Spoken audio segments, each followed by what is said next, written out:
ನಮಸ್ಕಾರ, welcome to Yoyo TV Kannada. ಸಚಿವೆ ಲಕ್ಷ್ಮಿ ಹೆಬ್ಬಾಳ್ಕರ್ ಅವರನ್ನ ಅವಾಚ್ಯ ಶಬ್ದಗಳಿಂದ ನಿಂದಿಸಿದ ಆರೋಪ ಎದುರಿಸುತ್ತಿರುವ ಬಿಜೆಪಿ ಎಂಎಲ್ಸಿ ಸಿಟಿ ರವಿಗೆ ಈಗ ಬಿಗ್ ರಿಲೀಫ್ ಸಿಕ್ಕಿದೆ.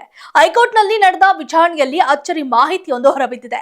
ಒಂದು ಕ್ಷಣ ರಾಜಕೀಯ ಚಿತ್ರಣವನ್ನೇ ಬದಲಾಯಿಸಿದ ಈ ಪ್ರಕರಣವು ಈಗ ಕೊಂಚ ತಣ್ಣಗಾಗಿದ್ದು ಕೇಸ್ ಮುಗಿಯುವ ಹಂತಕ್ಕೆ ಬಂದು ತಲುಪಿದೆ ಎನ್ನಲಾಗ್ತಿದೆ. ಹಾಗಾದ್ರೆ ಶಾಸಕರ ನಡುವೆ ಸದನದಲ್ಲಿ ನಡೆದ ವಿಚಾರಕ್ಕೆ ಫುಲ್ ಸ್ಟಾಪ್ ಸಿಕ್ತಾ ಅಥವಾ ಕಾನೂನು ಸಮರದಲ್ಲಿ ಈಗ ಮಹತ್ವದ ಬೆಳವಣಿಗೆಗಳು ಆಯ್ತಾ ಏನು ಎಂಬುದನ್ನ ಈ ವರದಿಯಲ್ಲಿ ಕಂಪ್ಲೀಟ್ ಆಗಿ ತಿಳಿಯೋಣ.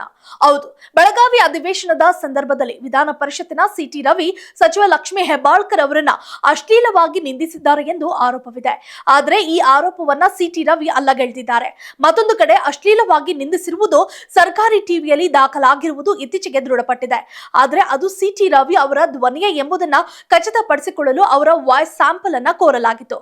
ವಾಯ್ಸ್ ಸ್ಯಾಂಪಲ್ ನೀಡಲು ಅವರು ನಿರಾಕರಿಸಿದ್ರು. ಈ ವಿಚಾರದ ಬಗ್ಗೆ ಕೂಡ ತನಿಖೆಯನ್ನ ಸಿಐಡಿ ನಡೆಸುತ್ತಿದೆ. ಅತ ಹೈಕೋರ್ಟ್ ನಲ್ಲಿ ವಾದ ಪ್ರತಿವಾದ ನಡೆದಿದೆ. ಇಲ್ಲಿ ಸಿಟಿ ರವಿ ಅವರ ವಾಯ್ಸ್ ಸ್ಯಾಂಪಲ್ ತೆಗೆದುಕೊಳ್ಳಬೇಕಾಗಿದೆ ಎಂದು ಎಸ್ಪಿಡಿ ವಾದ ಮಂಡಿಸಿದ್ರು.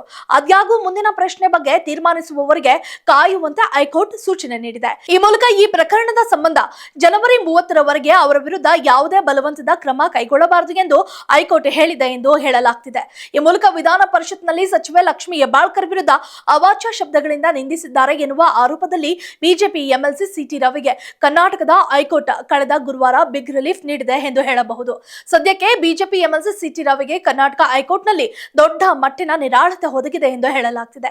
ಒಟ್ಟಾರೆ ಈ ಘಟನೆ ರಾಜ್ಯಾದ್ಯಂತ ರಾಜಕೀಯ ಕೋಲಾಹಲಕ್ಕೆ ಕಾರಣವಾಗಿತ್ತು. ಸಿಟಿ ರವಿ ಅವರನ್ನ ಬಂಧಿಸಿದ್ದ ಬೆಳಗಾವಿ ಪೊಲೀಸರು ರಾತ್ರಿ ಇಡೀ ಅವರನ್ನ ಪೊಲೀಸ್ ವಾಹನದಲ್ಲಿ ಸುತ್ತಾಡಿಸಿದರು. ಈ ವಿಚಾರವಾಗಿ ಸರ್ಕಾರದ ವಿರುದ್ಧ ಬಿಜೆಪಿ ತೀವ್ರವಾಗಿ ವಾಗ್ದಾಳಿ ನಡೆಸಿತ್ತು. ಸಿಟಿ ರವಿ ಅವರನ್ನ ಎನ್ಕೌಂಟರ್ ಮಾಡಲು ಸರ್ಕಾರ ಸಂಚು ಮಾಡಿತ್ತು ಎಂದು ಕೆಲವು ಮಂದಿ ಬಿಜೆಪಿ ನಾಯಕರು ಗಂಭೀರ ಆರೋಪಗಳನ್ನು ಕೂಡ ಮಾಡಿದ್ರು.